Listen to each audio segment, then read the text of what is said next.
একবার একটা শেয়াল বনে বিচরণ করছিল। ও একটা ছোট্ট শাবক দেখতে পেল। ও ভাবলো, আজ একেই আমি খাবার হিসেবে গ্রহণ করব। আশেপাশে দেখলো কেউ দেখছে না, তো কেউ ছিল না। আর সেই শাবকের ওপর আক্রমণ করল, যা হলো একটা ঘোর অপরাধ। বনের নিয়ম অনুসারে আপনি কখনোই শাবকের ওপর আক্রমণ করতে পারেন না। তারপর এই খবরটা যখন রাজা সিংহ জানতে পারলেন, সভার আয়োজন করলেন। কিন্তু সেখানে শেয়াল বলল, আমি তো এরকম কিছু করিনি। কিন্তু যদি আপনি এরকম বলেন, কোনো প্রমাণ দিন, এর কোনো সাক্ষী আছে? তখন রাজা সিংহ পেঁচাকে ডেকে পাঠালেন, যে সেই মুহূর্তে বৃক্ষের শাখার ওপর বসেছিল। সে সব কিছু দেখেছিল।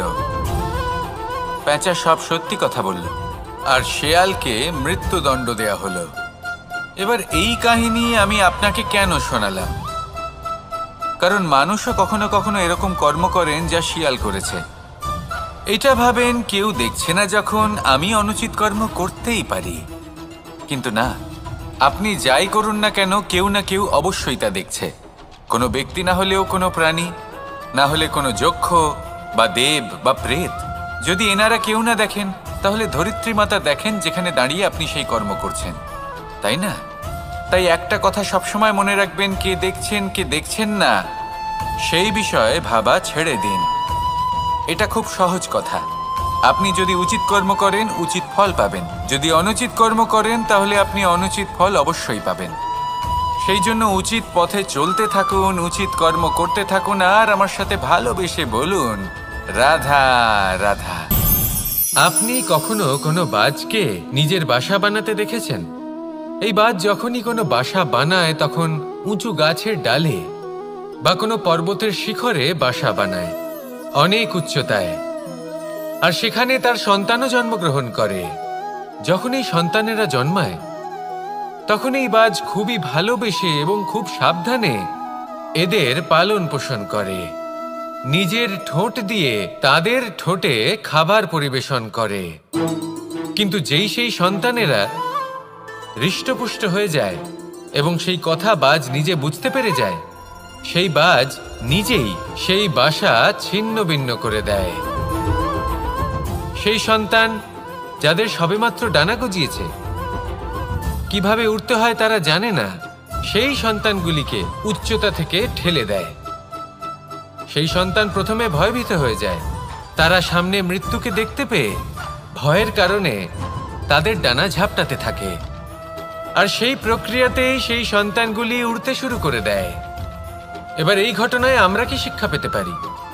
এটাই, যদি আপনি মাতা পিতা হন, তাহলে নিজের সন্তানকে অবশ্যই স্নেহ করুন, কিন্তু তাদেরকে নিজের আঁচলের তলায় বেঁধে রাখবেন না। যদি আপনি চান আপনার সন্তান জীবনে উন্নতি করুক, তাহলে নিজের মুঠো থেকে তাদের স্বতন্ত্র করে দিন। এই সংসারে সংঘর্ষ করতে দিন।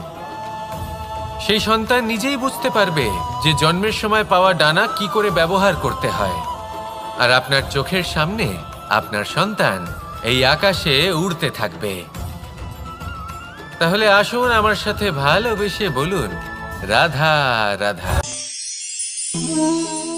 সংসারে সবচেয়ে পবিত্র মানা হয় গঙ্গা জলকে। কখনো ভেবে দেখেছেন কেন?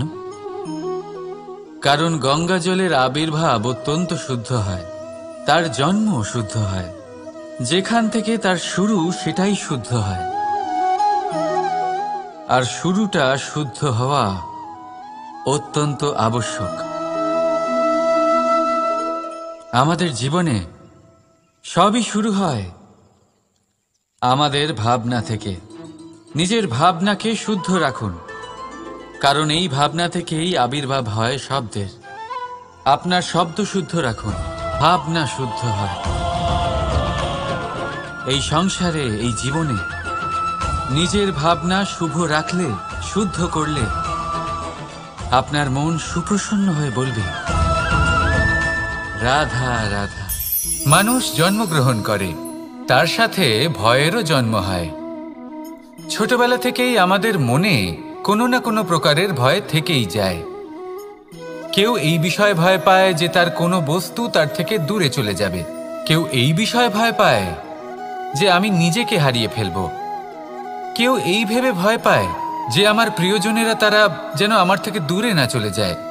কেউ এই ভেবে ভয় পায় যে আমরা যেন পথ না হারিয়ে ফেলি, আদি ইত্যাদি। কিন্তু সত্যি কথা বলতে ভেবে দেখুন, এই ভয় বাস্তবে কি? শুধুই একটা মনস্থিতি, আর কিছুই নয়।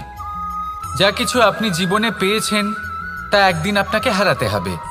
এই জীবন হলো আপনারই, কিন্তু তাও একদিন সমাপ্ত হবে। তাই ভয় পেয়ে কি লাভ?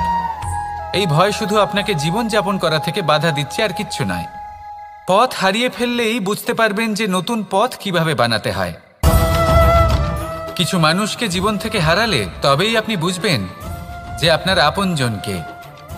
এই ভয়ের কারণে ভীত হয়ে থাকবেন না। এই তারা নক্ষত্র অন্ধকারের অভাবে গুরুত্ব হারায়। শিবকেও মহাদেব হওয়ার জন্য বিষপান করতে হয়েছিল। প্রত্যেক পরিস্থিতি, প্রত্যেক সাফল্য আপনার পরীক্ষা নেবে। তাতে উত্তীর্ণ হওয়া হলো আপনার কর্ম। যখনই আপনি ভয় পাবেন বা সংকটের সম্মুখীন হবেন, তখন সাহসের সাথে তার সম্মুখীন হন। মনে রাখবেন, যে সম্মুখীন হতে জানে সাফল্য তার সাথে সবসময় থাকে। আসুন আর আমার সাথে ভালোবেসে বলুন, রাধা রাধা। আমাদের হাতটা দেখুন। এই হাতে 5টা আঙুল আছে, যা ভিন্ন ভিন্ন ধরনের। একরকম কেন নয়? কারণ হলো প্রত্যেকের নিজের নিজের গুরুত্ব আছে, নিজের নিজের মাহাত্ম্য আছে। এরা ভিন্ন, তাই একত্রিত হয়ে মুষ্টিবদ্ধ করা সম্ভব, যার দ্বারা আমরা আত্মরক্ষাও করতে পারি, আবার আক্রমণও করতে পারি। যদি 5টি আঙুল সমান হতো তাহলে মুষ্টিবদ্ধ হতে পারত না, নিজেদের মধ্যে বিভ্রান্তির সৃষ্টি করত। এবার এরকমই কিছু আমাদের সংসারেও হয়। আমাদের দেশ, যেখানে একটি ভূমির ওপর ভিন্ন ভিন্ন ধর্মের মানুষ বাস করেন, ভিন্ন ভিন্ন জাতি, ভিন্ন ধর্ম, ভিন্ন ভাষা।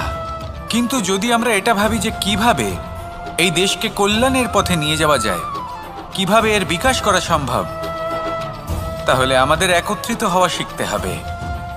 যেইভাবে 5টা আঙুল একত্রিত হয়, মুষ্টিবদ্ধ হয়, সেইভাবেই আপনার যে ভাষাই হোক, যে ধর্মই হোক, যে জাতি হোক না কেন, ঠিক আছে, আবশ্যক হলো আপনার নিজের কর্মভূমির সাথে, আপনার ধরিত্রীর সাথে যুক্ত থাকা, সাথে থাকা। তবেই দেশের উন্নয়ন সম্ভব। তবেই এই দেশ স্বতন্ত্র থাকবে, সফল হবে, আর এই মন প্রসন্ন হয়ে বলবে, রাধা রাধা। যদি আমি আমার চোখ বেঁধে কোনো একটা নির্দিষ্ট দিকে নিজের সমস্ত শক্তি প্রয়োগ করে ছুটে যাই, তাহলে কি হবে? আমি কোথাও ধাক্কা খেতে পারি, নিজের ক্ষতি করতে পারি, কোথাও পড়ে যেতে পারি, তাই না? অর্থাৎ এটা নিশ্চিত এই কাজ আমার করা উচিত নয়। কিন্তু আজকের দিনে প্রত্যেকটা মানুষ এই কাজই করছেন, তাই না? কোনো কাজ করার পূর্বে সেই কাজের বিষয়ে সম্পূর্ণ তথ্য কোথায় সংগ্রহ করছেন? শুধু এটুকু জানেন যে এই কাজটা করলে কত ধন অর্জন করবেন আর কত নাম হবে, আর ব্যাস সামনে এগিয়ে যান। এটা উচিত নয়। পূর্ণরূপে যে কোনো কাজ করার আগেই সেই কাজের বিশ্লেষণ করে নেওয়া উচিত, তা বুঝে নেওয়া উচিত, এবং সেই বিষয়ে অবশ্যই খেয়াল রাখা উচিত যে আপনার শরীর এবং আপনার মন এই কাজ করার জন্য কি প্রস্তুত রয়েছে। যদি তা না হয়, তাহলে প্রথমে নিজেকে শুধরে নিন, তারপরে সেই কাজ করুন। যদি এইভাবে জীবনে সামনে এগোন, তাহলে সাফল্যের সম্ভাবনা জীবনে অনেক বেশি বেড়ে যাবে। তাহলে এটাই করুন, আর আমার সাথে ভালোবেসে বলুন, রাধা রাধা। এই সংসারে সাফল্য লাভ করার জন্য জ্ঞানের প্রয়োজন হয়, পরিশ্রমের প্রয়োজন হয়, দৃঢ় নিষ্ঠার প্রয়োজন হয়, নিরন্তর চেষ্টা করা প্রয়োজনীয়। কিন্তু আরো কিছু আছে যা অত্যন্ত প্রয়োজনীয় এবং গুরুত্বপূর্ণ। তা হলো ভালো বন্ধু। তাদের থাকা অত্যন্ত প্রয়োজনীয়। যদি ভালো বন্ধু থাকে, তাহলে সময় এলে তারা ঢাল হয়ে আপনাকে সুরক্ষা করবেন। সময় এলে অস্ত্রের মতো শত্রুকে সংহারও করবেন। যদি তিনি জ্ঞানী হন, তাদের মধ্যে সদ্গুণ থাকে, তাহলে এই সব গুণ আপনার মধ্যেও প্রবেশ করবে। তাহলে সাফল্যের জন্য ভালো বন্ধু পাওয়া অত্যন্ত প্রয়োজনীয়। কিন্তু শুধু বন্ধু কেন, ভালো শত্রুও থাকা প্রয়োজনীয়। এবার আপনি ভাববেন, আমি কি বললাম? যদি আপনার জীবনেও ভালো অর্থাৎ শক্তিশালী শত্রু থাকে, তাহলে আপনিও শক্তিশালী হতে থাকবেন। এই শত্রু আপনাকে প্রেরিত করবে আরো বেশি শক্তিশালী হয়ে ওঠার। কখনো কোনো হরিণকে দেখুন, তীব্র গতিতে দৌড়তে থাকে। কেন তীব্র গতিতে দৌড়য়? এই কারণে নয় যে কোথাও তার জন্য মধুর ঘাস অপেক্ষা করে রয়েছে, না, সে এই কারণে তীব্র গতিতে দৌড়য় কারণ সেটা না করলে তার পেছনে একটি সিংহ আছে যে ওকে নিজের ভোজন করে ফেলবে। তাই জীবনে বিপদ, সংকট এই সবকিছুও হলো অত্যন্ত গুরুত্বপূর্ণ। তার সম্মুখীন হতে শিখুন আর আমার সাথে ভালোবেসে বলুন, রাধা রাধা। লক্ষ্যে পৌঁছানো অত্যন্ত কঠিন হয়। কেউ ভাবেন যে কেন এত কঠিন হয়, কেন এত কষ্ট করতে হয় লক্ষ্যে পৌঁছানোর জন্য। এই লক্ষ্য সরলভাবে কেন আমার কাছে চলে আসে না? চলুন আপনাকে একটা কথা বলি, যদি আপনার লক্ষ্য কঠিন না হয় তাহলে তাকে পাওয়া আপনার পক্ষে অসম্ভব হয়ে উঠবে। লক্ষ্যে পৌঁছানোর এই রাস্তায় আপনি যে কড়া রোদের সম্মুখীন হন, যার থেকে আপনি দূরে পালাতে চান, সেই রোদ আপনাকে প্রেরণা যোগায় যে আপনি এগোতে থাকুন। ভাবুন একজন যাত্রী যে কিনা নিজের লক্ষ্যের দিকে যাচ্ছেন, সেই পথে উনি যদি একটু ছায়া পেয়ে যান আর উনি ওখানে বিশ্রাম নেন, তাহলে তার সাথে তার ভাগ্য গভীর নিদ্রায় সেখানে বিলীন হয়ে যায়। তাই পরিশ্রমের কড়া রোদের থেকে কখনো দূরে পালাবেন না। জীবনে শুধু সামনে এগোতে থাকুন দৃঢ়তার সাথে। আর লক্ষ্য সরল হোক, কঠিন হোক বা অত্যাধিক কঠিন হোক, একটা কথা মনে রাখবেন, যে জীবনের লক্ষ্যে পৌঁছতে পেরেছে সে লক্ষ্য প্রাপ্তির জন্য আফসোস কখনোই করে না। রাধা রাধা। ধৈর্য, এই ধৈর্য কি কোনো গুণ, কোনো অনুভূতি, কোনো দৃষ্টিভঙ্গি? আমার জন্য ধৈর্য এক বাহন। আপনি হয়তো ভাবছেন এই কেমন বাহন? বাহন তো ঘোড়া হতে পারে, হাতি হতে পারে, উটও হতে পারে, কিন্তু ধৈর্যকে বাহন বানানো মানে? চলুন আপনাকে একটা কথা বোঝাই। পৃথিবীতে এমন কোনো বাহন নেই যে তার আরোহীকে আছড়ে ফেলেনি। সেটা উট হোক বা হাতি হোক বা ঘোড়া হোক, চলতে চলতে কখনো নড়বড় করেই বসে। তারপর সেই আরোহী পরে কারোর পায়, তারপর পরে তার নিজের নজরে। কিন্তু ধৈর্যরূপী বাহন কখনো কাউকে ফেলে না, কখনো না। না সেই আরোহী কারোর পায়ে পড়ে আর না তো নিজের নজরে। কারণ ধৈর্য আপনাকে বিবেক প্রদান করে, বিবেক আপনাকে পরিকল্পনায় সাহায্য করে, আর পরিকল্পনা প্রদান করে আপনাকে শক্তি আপনার লক্ষ্যের দিকে অগ্রসর হওয়ার। বুঝলেন? ধৈর্যকে সঙ্গে রাখুন, নিজেকে আরো ধৈর্যশীল করে তুলুন। এই ধৈর্যের সাহায্যে আরোহণ করে দেখুন কিভাবে এই বাহন আপনাকে আপনার গন্তব্যে পৌঁছে দেবে। রাধা রাধা। সংসারে এমন একটা ভ্রান্ত ধারণা রয়েছে যে সবকিছু ভাগ্যের দ্বারা পাওয়া যায়, কিন্তু ভাগ্য, প্রারব্ধ এ তো সকলের জন্যই সমান হয়। এটা তো ব্যক্তির উপরে নির্ভরশীল হয়, তার আকাঙ্ক্ষার উপরে নির্ভরশীল হয়, বাসনার উপরে নির্ভরশীল হয়, স্বভাবের উপরে নির্ভরশীল হয় যে উনি সেটা নিয়ে কি করেন। দেখুন এই প্রসাদ কিন্তু সকলকেই দেওয়া হয়, কিন্তু তা গ্রহণ করবেন কিভাবে সেটা ব্যক্তির উপরে নির্ভর করে। আপনাকে এক উদাহরণ দিই। যেমন ধরুন দুজন মানুষকে আমি একটা করে মাটির ডেলা দিলাম, সেটা নিয়ে তারা কি করবেন? একজন মানুষ তার ছোট ছোট ডেলা বানাবেন আর পথযাত্রীদের ওপরে ছুঁড়ে মারবেন, হাসি ঠাট্টা করবেন, তাদের বস্ত্র নোংরা করে দেবেন, সেটাতেই উনি আনন্দ পাবেন। অন্যদিকে দ্বিতীয় ব্যক্তি সেই মাটির ডেলা দিয়েই নিজের জন্য একটা কুঁড়ে ঘর বানাবেন। সেই কুঁড়ে ঘর যা রোদেতে, বৃষ্টিতে, ঝড়ে তাকে সুরক্ষিত রাখবে। অনুভূতি, এই অনুভূতি বদলাতে শিখুন। এই অনুভূতি অত্যন্ত গুরুত্বপূর্ণ। ভালোবাসাতেও এই অনুভূতি হলো অত্যন্ত গুরুত্বপূর্ণ। ভালোবাসা সে বন্ধুর সাথে হোক, মা বাবার সাথে হোক, ভাই বোনের সাথে হোক, স্ত্রীর সাথে হোক, যে কারোর সাথে হোক। মনে রাখবেন, এই হলো সেই অনুভূতি যা আপনার ভাগ্য নির্ধারণ করে থাকে। তাহলে আসুন আমার সাথে প্রেমের অনুভূতি নিয়ে বলুন, রাধা রাধা। লক্ষ্য, পথ আর সাফল্য, এই তিনটেই একে অপরের সাথে জড়িত, কিন্তু অনেকবার মানুষ এদের ঠিকভাবে বুঝতে পারেন না। তারা ভাবেন যে যেরকম লক্ষ্য হবে সেরকমই পথ হবে, সেই মতোই লক্ষ্য কঠিন হলে পথ কঠিন হবে, লক্ষ্য সরল হলে পথও সরল হবে। যদি আপনাকে আসল সত্যের সাথে অবগত করাই, তাহলে দেখবেন সবকিছুই এর উল্টো। লক্ষ্য নিজের পথ বানায় না, পথ সেটাই যেটা আপনি স্বয়ং নির্বাচন করে আপনি নিজে বানান। সেই অনুসারেই আপনি আপনার লক্ষ্যে পৌঁছতে পারবেন। সেই জন্য জীবনে যখনই লক্ষ্যে পৌঁছানোর পথের বিষয়ে আপনি কোনো সিদ্ধান্ত নেবেন, তাহলে তা ভেবে চিন্তে নেবেন, কারণ এই পথ অত্যন্ত গুরুত্বপূর্ণ। পথ যদি শুভ হয়, তাহলে লক্ষ্য আপনা থেকেই শুভ হয়ে যায়। তাহলে আসুন আমার সাথে ভালোবেসে বলুন, রাধা রাধা। ভাগ্য আর কর্ম, এই দুই এমন শব্দ যাকে ঘিরে সমগ্র সংসার। কেউ বলে আমার ভাগ্যে এটা ছিল না, যা পেলে আমার জীবন অন্যরকম হতো। কেউ বলে আমার গত জন্মের কর্ম নিশ্চয়ই এমন ছিল, যে কারণে এই জন্মে এরকম ভাগ্য পেয়েছি আমি। এসব বাদ দিন আর একবার শান্ত চিত্তে ভাবুন। আপনি বুঝতে পারবেন যে ভাগ্য আর কর্ম এই দুই এই জন্মের। তফাৎ শুধু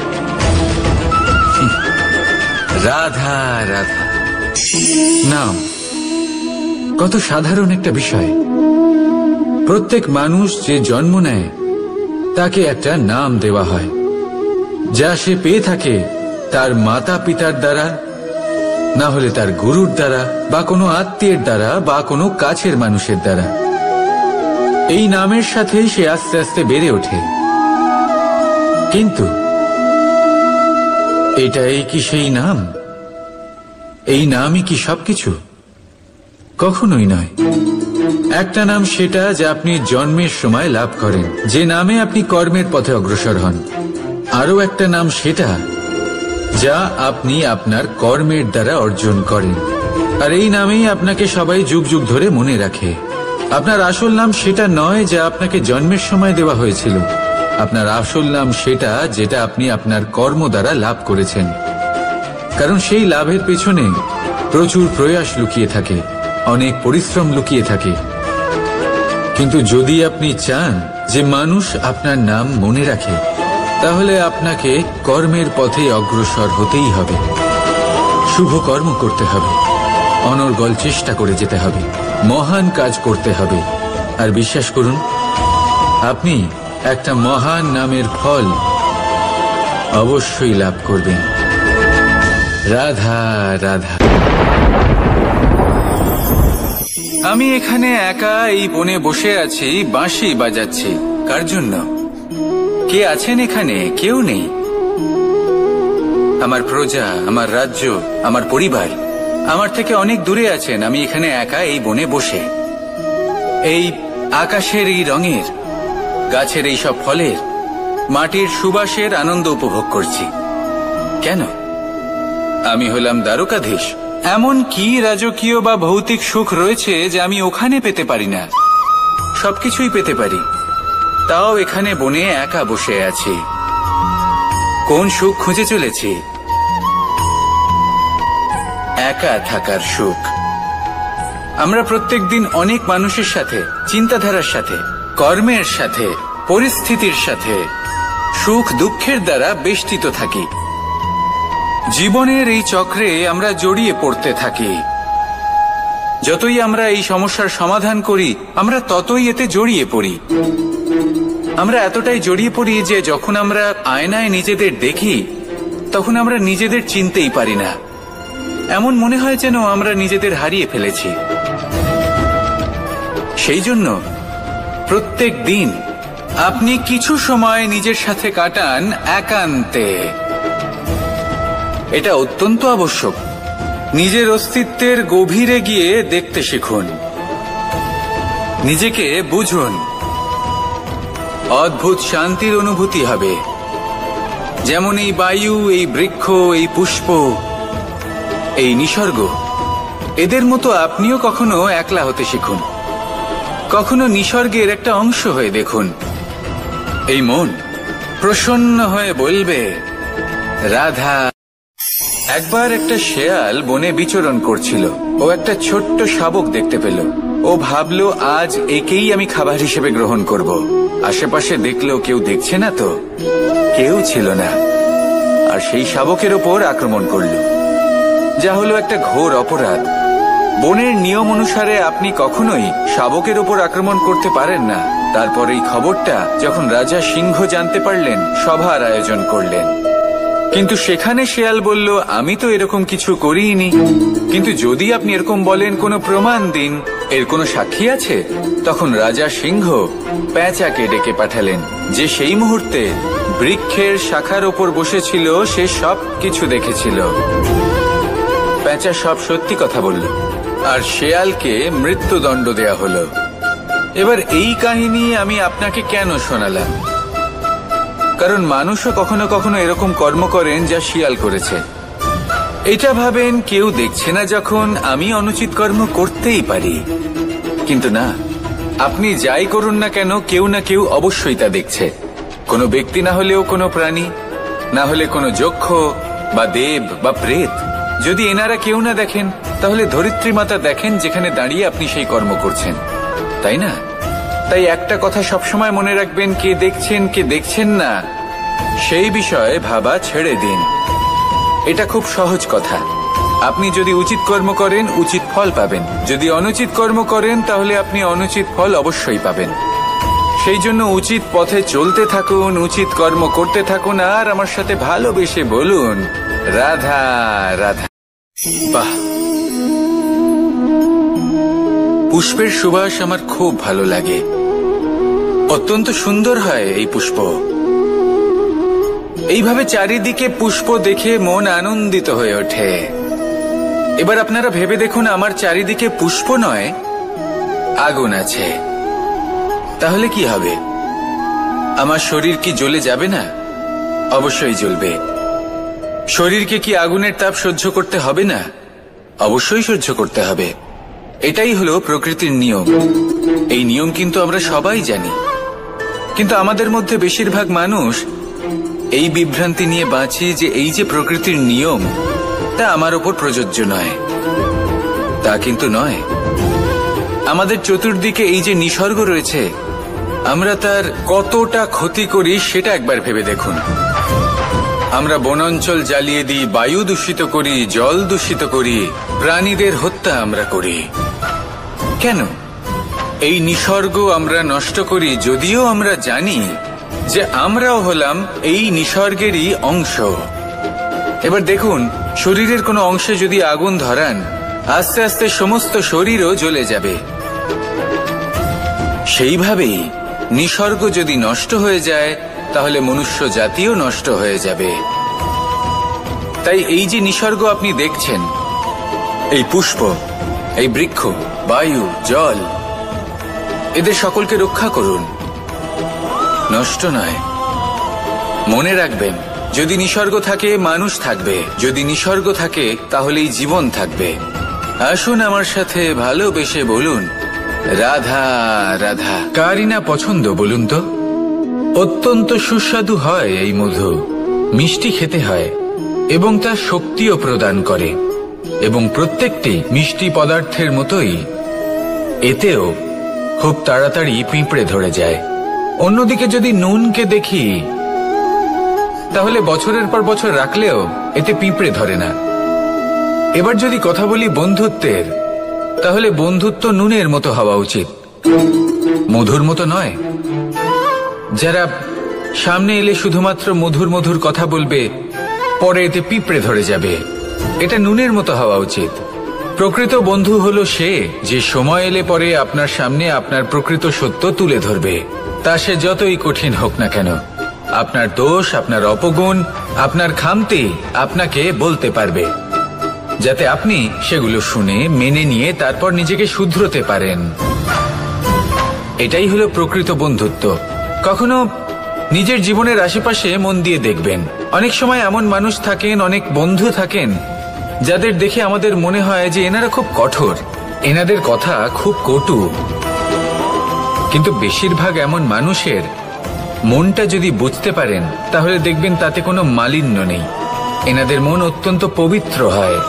যদি আপনার জীবনেও এমন কোনো ব্যক্তি থেকে থাকে, এমন বন্ধু থাকে, তাহলে তাদের আগলে রাখুন আর আমার সাথে ভালোবেসে বলুন, রাধা রাধা। যতক্ষণ আমরা এই সংসারে জীবিত ততক্ষণ আমাদের সাথে সবকিছু থাকে, আমাদের ধন, সুখ স্বাচ্ছন্দ্য, আমাদের মিত্রগণ, আমাদের পরিবার, এই সমাজ, এই সবকিছু আমাদের সাথে থাকে।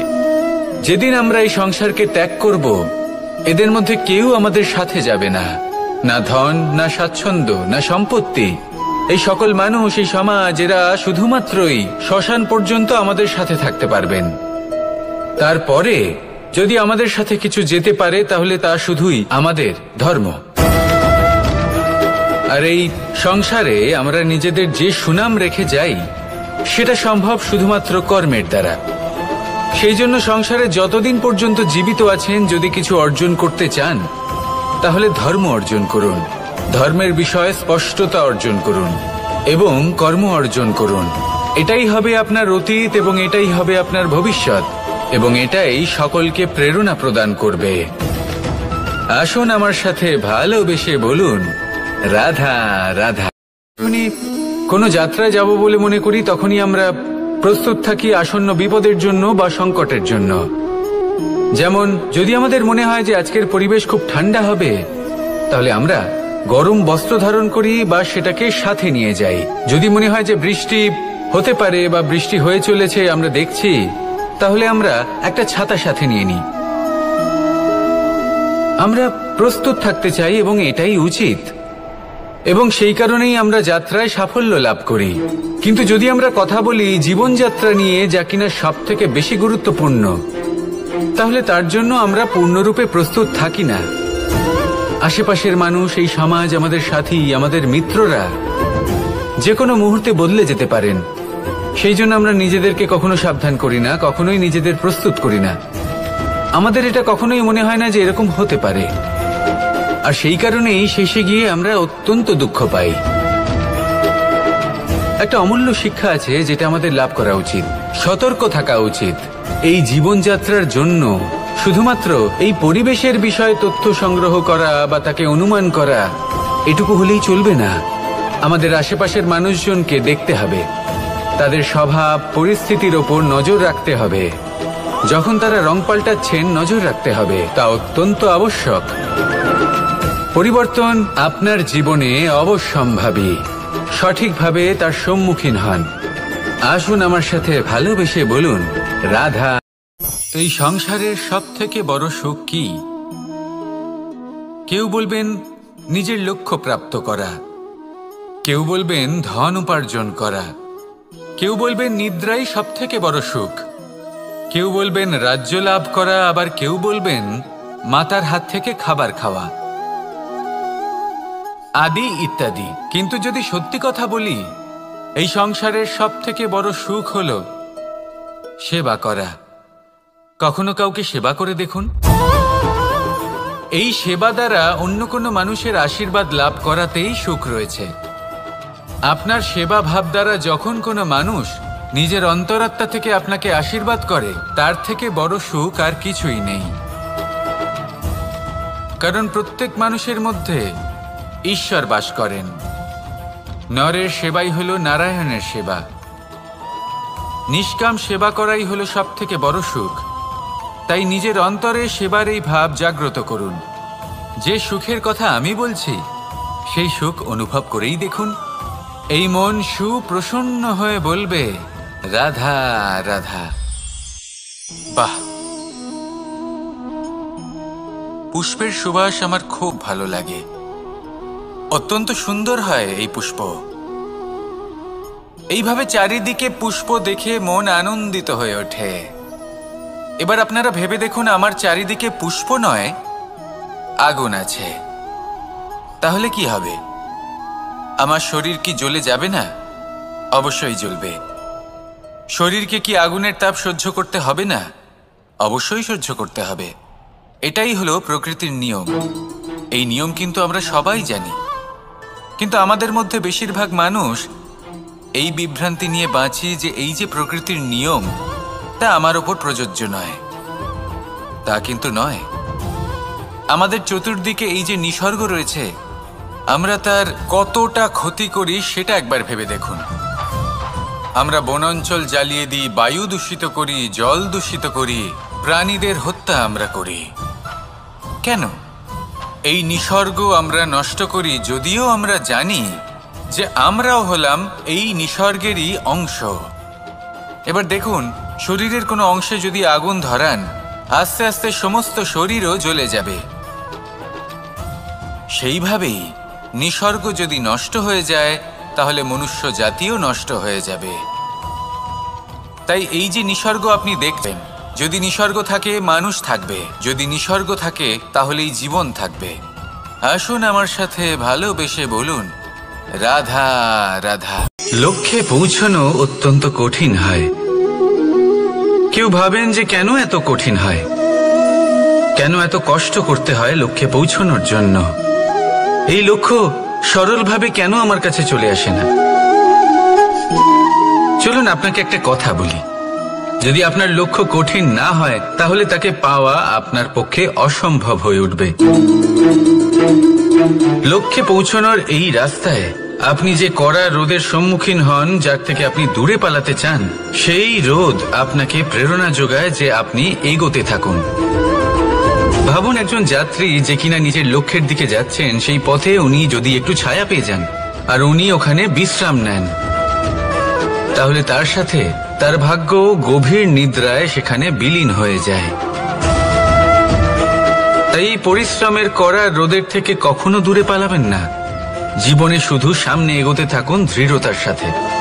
আর লক্ষ্য সরল হোক, কঠিন হোক বা অত্যাধিক কঠিন হোক, একটা কথা মনে রাখবেন, যে জীবনের লক্ষ্যে পৌঁছতে পেরেছে সে লক্ষ্য প্রাপ্তির জন্য আফসোস কখনোই করে না। রাধা রাধা।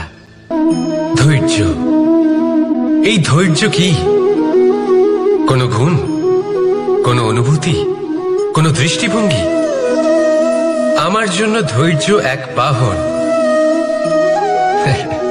আপনি হয়তো ভাবছেন এ কেমন বাহন?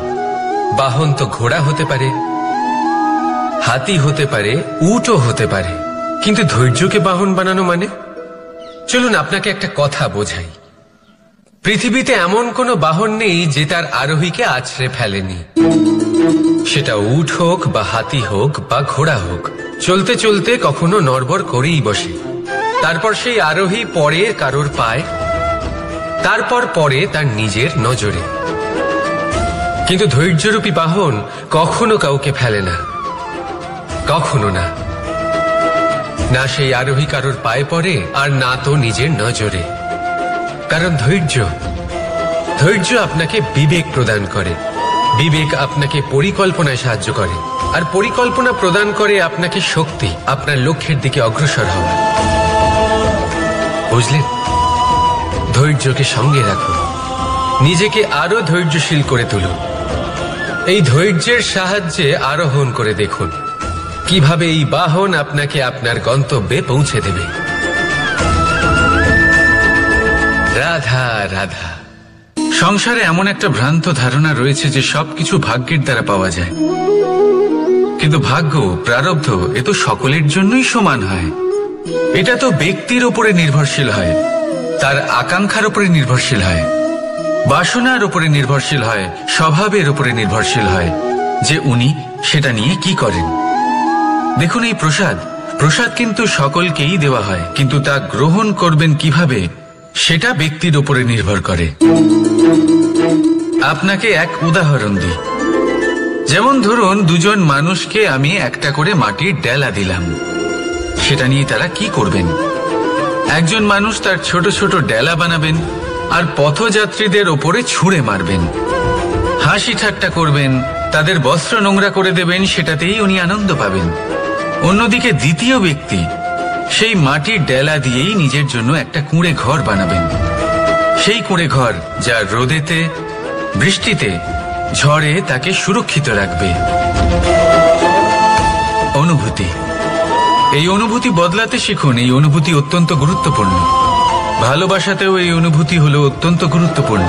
ভালোবাসা সে বন্ধুর সাথে হোক, মা বাবার সাথে হোক, ভাই বোনের সাথে হোক, স্ত্রীর সাথে হোক, যে কারোর সাথে হোক। মনে রাখবেন, এই হলো সেই অনুভূতি যা আপনার ভাগ্য নির্ধারণ করে থাকে। তাহলে আসুন আমার সাথে প্রেমের অনুভূতি নিয়ে বলুন, রাধা রাধা। লক্ষ্য, পথ আর সাফল্য, এই তিনটেই একে অপরের সাথে জড়িত, কিন্তু অনেকবার মানুষ এদের ঠিকভাবে বুঝতে পারেন না।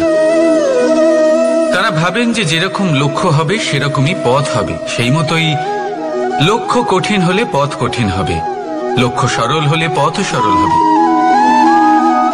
যদি আপনাকে আসল সত্যের সাথে অবগত করাই, তাহলে দেখবেন সবকিছুই এর উল্টো। লক্ষ্য নিজের পথ বানায় না, পথ সেটাই যেটা আপনি স্বয়ং নির্বাচন করে আপনি নিজে বানান। সেই অনুসারেই আপনি আপনার লক্ষ্যে পৌঁছতে পারবেন। সেই জন্য জীবনে যখনই লক্ষ্যে পৌঁছানোর পথের বিষয়ে আপনি কোনো সিদ্ধান্ত নেবেন, তাহলে তা ভেবে চিন্তে নেবেন, কারণ এই পথ অত্যন্ত গুরুত্বপূর্ণ। পথ যদি শুভ হয়, তাহলে লক্ষ্য আপনা থেকেই শুভ হয়ে যায়। তাহলে আসুন আমার সাথে ভালোবেসে বলুন, রাধা রাধা। ভাগ্য আর কর্ম, এই দুই এমন শব্দ যাকে ঘিরে সমগ্র সংসার। কেউ বলে আমার ভাগ্যে এটা ছিল না, যা পেলে আমার জীবন অন্যরকম হতো। কেউ বলে আমার গত জন্মের কর্ম নিশ্চয়ই এমন ছিল, যে কারণে এই জন্মে এরকম ভাগ্য পেয়েছি আমি। এসব বাদ দিন আর একবার শান্ত চিত্তে ভাবুন। আপনি বুঝতে পারবেন যে ভাগ্য আর কর্ম এই দুই এই জন্মের। তফাৎ শুধুমাত্র এটাই যে যদি ভাগ্যের কথা বলা হয়, তাহলে আপনি এই ভাগ্যের থেকে যত বেশি আশা করবেন, তত বেশি নিরাশ হবেন আপনি। কারণ এই আশা আপনাকে কর্ম করা থেকে আটকায়।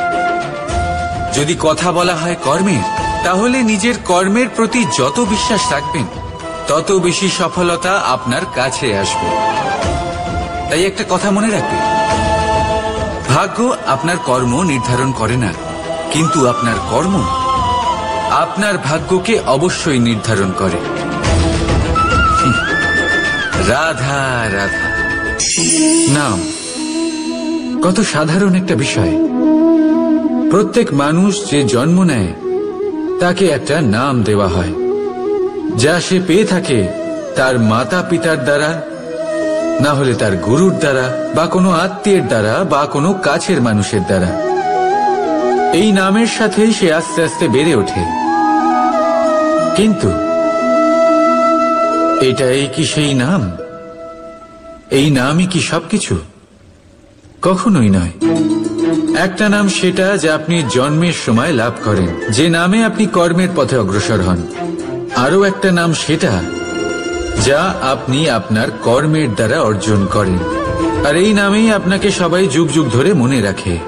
আপনার আসল নাম সেটা নয় যা আপনাকে জন্মের সময় দেওয়া হয়েছিল। আপনার আসল নাম সেটা যেটা আপনি আপনার কর্ম দ্বারা লাভ করেছেন, কারণ সেই লাভের পেছনে প্রচুর প্রয়াস লুকিয়ে থাকে, অনেক পরিশ্রম লুকিয়ে থাকে। কিন্তু যদি আপনি চান যে মানুষ আপনার নাম মনে রাখে, তাহলে আপনাকে কর্মের পথে অগ্রসর হতেই হবে, শুভ কর্ম করতে হবে, অনর্গল চেষ্টা করে যেতে হবে, মহান কাজ করতে হবে।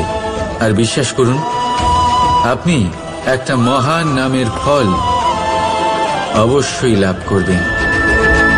রাধা রাধা।